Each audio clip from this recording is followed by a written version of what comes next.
Welcome back to Nick Lenz's Comic Corner, Classic slash Non-Classic. This is episode number 1480 and Doubleshot number 1374.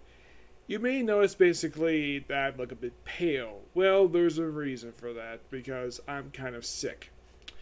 And I this was actually something I was going to do today anyways. So, I'm hoping by tomorrow, basically, I feel better. I did try to go to work today. I was there for maybe 90 minutes before they decided, when I told them I wasn't feeling too well, you can go ahead and go home. Because the thing is, like, in my 3 years of working at McDonald's, I've never called out of work. Never. I have always stayed healthy, and the only other time I wasn't home because of basically a kind of feeling sick was when I vomited on the floor due to me was a gross out thing. I wasn't necessarily sick with the virus per se. It just I was grossed out. Later on, I felt perfectly fine. Today was kind of bad. Like this morning, I had a terrible morning this morning when I woke up. Like went to sleep just left midnight. Had to wake up at 1:30, where I was vomiting in the bathroom. Yes, and then I had to go to number two in a terrible way. The reason why I'm like this is because I ate some bad chicken. That's the reason why. I'm hoping by tomorrow, basically, I feel better. Hope so. I'm actually off tomorrow, so I should be perfectly fine. Alright, now, for this particular for this review, I'm covering two Spider-Man trades. The one I'm only covering 3 issues of because I covered most of it already, but this one's not. This one's a whole thing of it. This is Amazing Spider-Man Volume 9 Skin Deep. This collect issues 515 to 518. Yes, Skin Deep. Yeah, this storyline is the reason why where Spider-Man for about 2 years was living out of the Avengers Tower before he had to move out and do his own thing again. The reason why, because of this guy right here. Yeah, it's another one of those times where Peter meets up with an old friend of his. This kid was being bullied in high school. Yep.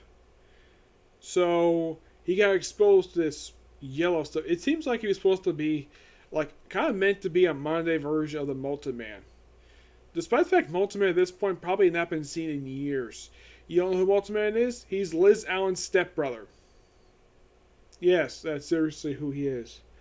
So he basically had a lot more stable power source than basically this guy did. So what did this guy decided to do? Well, one of the ways he was bullied is he got bagged.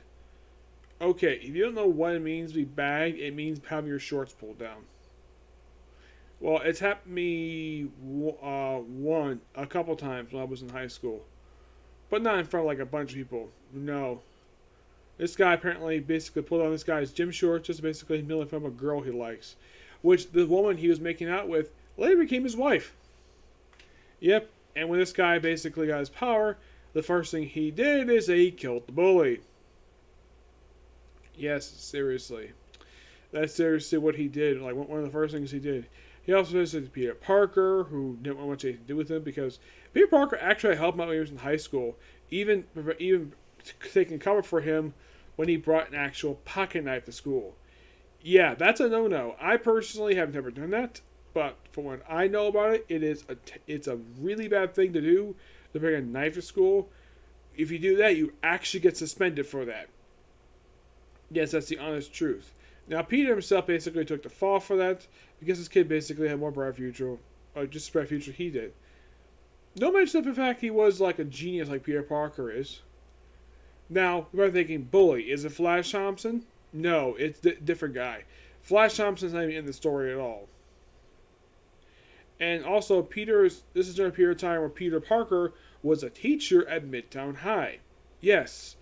Yeah, this is something that he decided to do in the early 2000s or something like his income because he decided to temporarily stop taking pictures of Spider-Man. The reason being, no idea. The only reason why he stopped because he got fired due to all the tardiness he was late for his own freaking class that he was in charge of. Yep, because of all the multiple tardies and the fact they were actually coming back on staff, they let him go. Yeah, this happened actually in another book. I think this happened pages of, I think it was like Spectacular Spider-Man. I think this happened in. Yes. How I feel about this story arc, it's okay. Nothing really wrong with it. It's just okay. I'm gonna give the one basically 8 out of 10. If you're curious to who does the artwork for this book, it's Mike Diodato, which I found I always love this guy's artwork. Yes, it is so freaking good. I love this guy's artwork. I've never met Mike Diodato Jr. in person, but man, the guy is so freaking good. And here's something interesting though about him that you might find interesting. Did you know he's actually from Brazil? Yes, Mike Diodato Jr. is from Brazil. Alright, moving on to a different Spider-Man book, we have Amazing Spider-Man, JMS Ultimate Edition. Book 5. This is the one I'm only discussing a few issues for because everything else in this book I've already covered. This book actually collects issues 520 and the 545, Friend of Spider-Man 24, and Sensational Spider-Man 41. JMS writes all the issues in here except for one issue, the finale for One More Day. Yes, this book contains a few different stories. We have Mr. Parker Goes to Washington, we have the Civil War 1 tie-in, we have Back in Black, and One More Day. One More Day is by far the most hated Spider-Man story of all time. This storyline is hated even more than the second Clone Saga of the 90s. Like I said, most of the issues published in this book, I've already covered, except for the first 3 issues. These first 3 issues are Civil War 1 Prelude, called Mr. Parker Goes to Washington, nod to the film Mr. D's Go to Washington, where Peter Parker is basically invited by Tony Stark to go to DC. Also in this period of time, Spider-Man did not wear his, regular, costume to the cover. Yeah, this is during the very brief period of time he wore the Iron Spider-Man armor. Yes. Something actually made his debut actually in the previous storyline that came just before this, The Other. Yes. Tony Stark created this as a gift for Spider-Man. And he wears it for this story arc, and he wears it for the very next story arc. But after that, he goes back to the black costume, then eventually back to the red and blue costume. Yeah, and what does Spider-Man do in the storyline? Well, aside from going to DC to testify in front of Congress, everyone else how idiotic this basically sounds like. Yeah, and these politicians are complete idiots. JMS writes this as the most despicable politicians I've ever seen. I mean, I know politicians. Not all real-life politicians are written as stupid and idiotic and pig-headed as these guys are. Heck, one of the politicians I know is my local congressman who basically represents our area in Washington, D.C. And he is nothing like this at all. Nothing. Where apparently these guys are so anti-superhero that they basically wanted to propose the idiotically titled Superhuman Registration Act. Yes, by far, one of the most despicable things ever in history of comics. Where, here's the thing about this particular act.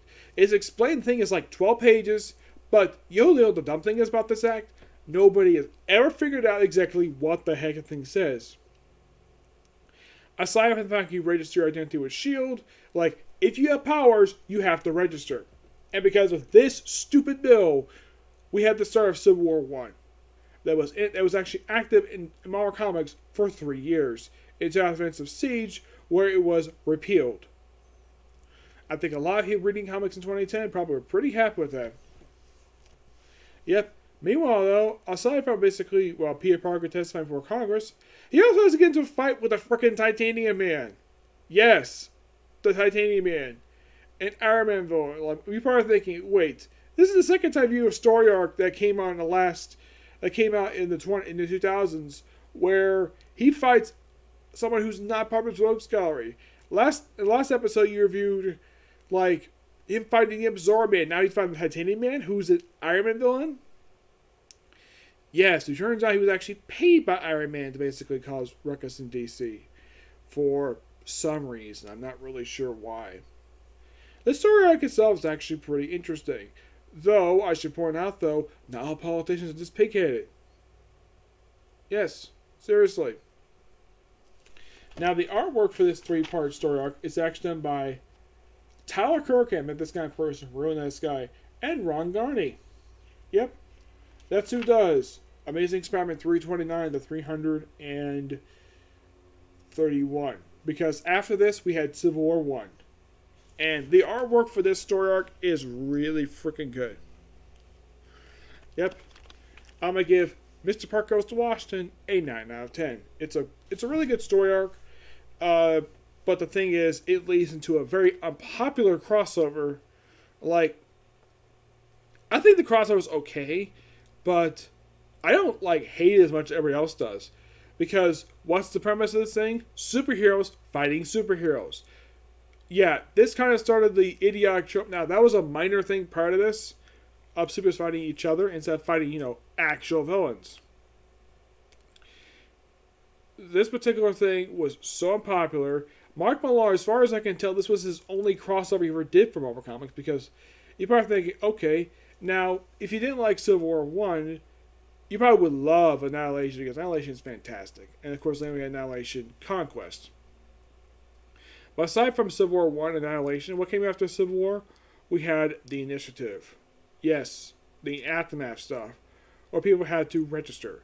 Also, if you read the opening issues of Avengers Initiative, this was actually set just before One More Day, where Peter Parker... Now I should point out, though, in Civil War 1, Peter Parker outed himself as Spider-Man, as suggestion of Iron Man, because by good publicity.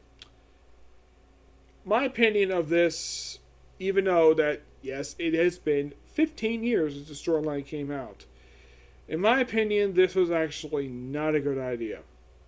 Yes, seriously, I did not think this was a good idea. I think this was a terrible idea in storytelling, but I'm not blaming JMS for that. I'm blaming Mark Millar. And after the Initiative, what was the next major one after that, aside from Annihilation Conquest? World War Hulk. A storyline where they actually outed basically the Illuminati's crime of sending the Hulk into space. And of course, other events like Dark Reign, Secret Invasion, The Siege. Some pretty good crossovers. Yeah, Civil War 1 left a bad taste in everybody's mouth when it was finished. And I think something like World War Hulk actually, in my opinion, brought people back to comics because it was a good story arc by a good writer, Greg Pak. Which I think was actually one of 2 crossovers he worked on.